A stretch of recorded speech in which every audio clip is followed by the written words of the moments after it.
Good news, शेतकऱ्यांसाठी पुन्हा आनंदाची बातमी. रक्कम खात्यात येणार.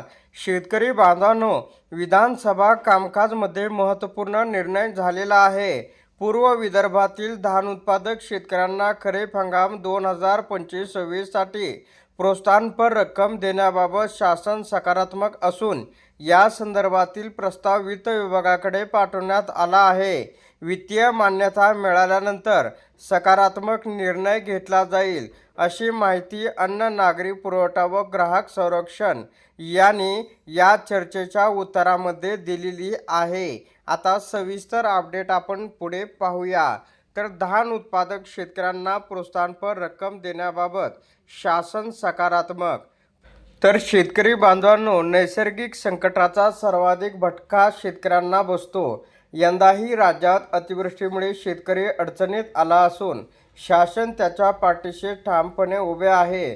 पूर्व विदर्भातील धान उत्पादक शेतकऱ्यांच्या विशेष परिस्थितीचा विचार करून 2013-14 पासून राज्य शासनाने केंद्र सरकारच्या किमान आधारभूत किंमत योजनेव्यतिरिक्त प्रोत्साहनपर रक्कम देण्याचा निर्णय घेतला होता.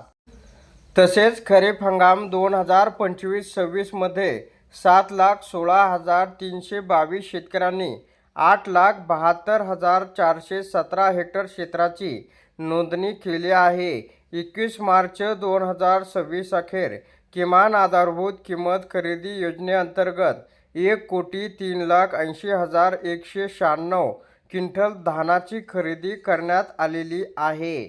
तर अशा प्रकारे शेतकऱ्यांसाठी ही अत्यंत महत्त्वाची अपडेट होती. अशा प्रकारच्या महत्त्वपूर्ण अपडेट जाणून घेण्यासाठी आताच आपल्या टेक मराठी यूट्यूब चॅनलला जास्तीत जास्त शेअर व सबस्क्राईब करा.